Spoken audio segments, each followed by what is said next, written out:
အားလုံးပဲမင်္ဂလာပါဗျာကျွန်တော်ဒီနေ့ဘဝသင်ခန်းစာပုံမြင်များတဲ့ပုံမြင်လေးတစ်ခုကိုကျွန်တော်ပြောပြပါမယ်နော်ကြားသားဖပုံမြင်လေးပေါ့ဗျာဟုတ်ဒီပုံမြင်လေးကနေပြီးတော့ဘာတွေ message တွေပေးလဲဆိုတာကိုကျွန်တော်လည်းပြောပြပါခင်ဗျာဘယ်လိုတွေရတယ်ပေါ့နော်တယောက်နဲ့တယောက်အတွေးတွေကမတူ idea တွေမတူ shoot out တွေမတူပေါ့နော်ပုံမြင်နေဆိုတာကသင်ခန်းစာယူဖို့ shoot out ဖြစ်တယ်လို့ရှူတောက်အနေနဲ့ကြည့်လို့လည်းရတယ်လို့တခါလေကြာရင်အာယူဖို့ရှူတောက်အဲ့လိုမျိုးဆင်ကျင်ဖို့အတွက်ရှူတောက်အဲ့လိုမျိုးစုံပေါ့နော်သူတို့ကိုဘယ်ရှူတောက်ကကြည့်မြင်ကြလဲပေါ့နော်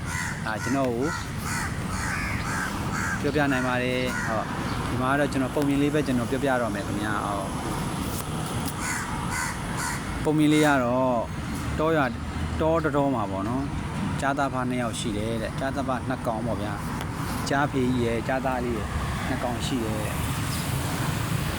ကြားဖေးကြီးကကြားရဲ့သူ့သားလေးကိုသူကအမြဲတမ်းသူကဗာလဲဆိုရင်ကြားတွေရဲ့တဘာဝစွမ်းဆောင်ရည်တွေပေါ့နော်စွမ်းရည်တွေကိုသူကအမြဲတမ်းတုံသင်ပြလေးရှိရဲတဲ့တုံတယ်တဲ့သင်ပေးတယ်ဘယ်လိုလုပ်ရမလဲဘယ်လိုမျိုးနေထိုင်ရမယ်ဆိုတာတွေသင်ပေးတယ်တဲ့သင်ပေးတဲ့အခါမှာတလိษံတွေကိုဘယ်လိုဖမ်းရတယ်ကိုယ်နဲ့ level 2တွေကိုဘယ်လိုတိုက်ခိုက်ရမယ်ဆိုတာတွေအစပေါ့နော်ဖမ်းတာတွေဘယ်လိုနေရမယ်ဘယ်လိုထိုင်ရမယ်ဆိုတာအစအဲ့လိုမျိုးသူကသင်ကြားပေးတယ်ပေါ့သင်ကြားပေးတဲ့အခါမှာသူဖေကအကုန်လုံးသူကသင်ပြပေးတဲ့အခါကျတော့သူသားလေးရတယ်ဩငါဖေကြီးကတိုက်ရိုက်ခိုက်ကြီးရတယ်အရန်ကောင်းပါလားချင်းသစ်ဆိုလဲသူကကိုက်လိုက်တာပဲပြန်တိုက်ခိုက်လာပဲကိုနဲ့ level 2တွေဆိုလဲသူကတိုက်ခိုက်လိုက်တာပဲဟိန်းဟောက်တိုက်ခိုက်လိုက်တာနဲ့သူတို့တစ်ချက်ဟိန်းလိုက်တာနဲ့တခြားသောတရဝါတွေကလည်းထွက်ပြေးတိမ်းရှောင်နေရတယ်ငါဖေကအရန်ပါဝါကြီးတာပဲဆိုပြီးသူကအရန်သဘောသူကဂုံတင်တာပေါ့နော်ဂုံယူတာပေါ့အဖေကအရန်မိုက်တယ်ပေါ့အဲ့လိုမျိုးပေါ့သူကသဘောကျတာပေါ့နော်အဲ့လိုလည်းသဘောကျတည်းရဲ့ကျတော့သူတို့တွေကတော်လန်ခီးတစ်ခုမှအတူတူလမ်းလျှောက်ရင်တောဆက်တစ်ခုကိုရောက်သွားတယ်ပေါ့ဗျာတာဖာ2ယောက်လျှောက်သွားရင်တောဆက်တစ်ခုကိုရောက်သွားတယ်ပေါ့အဲ့လိုရောက်သွားတဲ့အခါမှာဒီ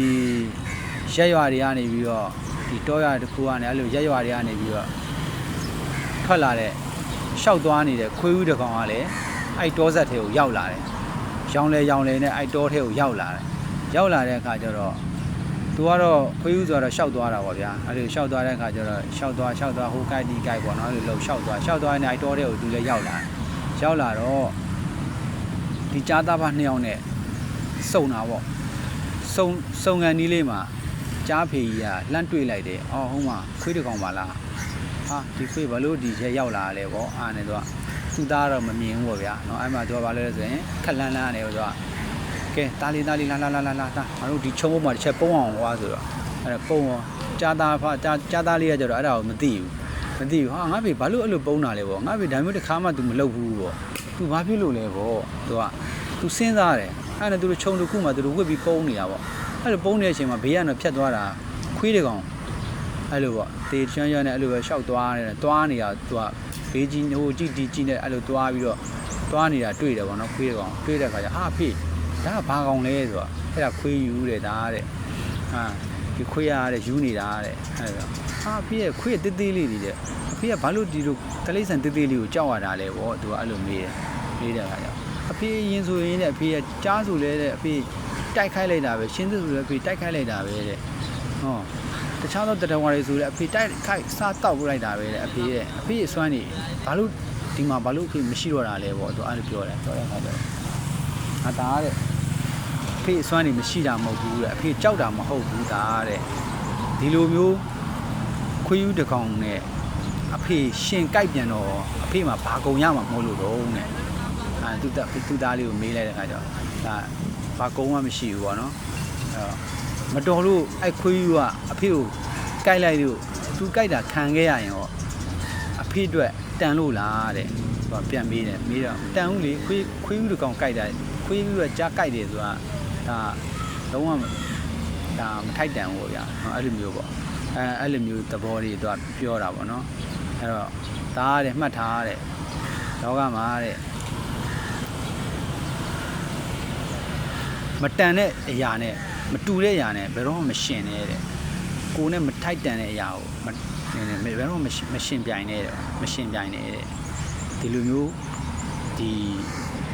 နေကြတဲ့အရာတွေနဲ့ပေါ့နော်ဘယ်တော့မှတူပြီးတော့မလုံနဲ့မရှင်းပြိုင်နဲ့အဲ့လိုမျိုးသူကအဲ့လိုပြောတယ်ကိုနဲ့တခုခုလှုပ်တော့မယ်ဆိုရင်ဒါရှင်းတော့မယ်ဆိုရင်တန်လားတူလားအဲ့လိုစဉ်းစားတဲ့အဲ့လိုကိုရိုးကိုမြင့်တင်ရမယ်တဲ့သူကအဲ့လိုမျိုးဆုံးမတယ်ပေါ့နော်ဆုံးမလိုက်ပြီးတော့သူကသူ့သားလေးကိုသူကဒီဆုံးမလိုက်တာပေါ့ဆုံးမလိုက်သူ့သားလေးကသဘောကျပြီးတော့ဟုတ်ကဲ့ပါဘေးသားဒါတွေကိုမှတ်သားထားပါမယ်ဆိုတော့နော်အဲ့ဒါနဲ့ပုံမြင်လေးကတော့အဲ့ဒီမှာပြီးသွားတာပေါ့ဗျာနော်ဒီထဲမှာပုံမြင်လေးကတော့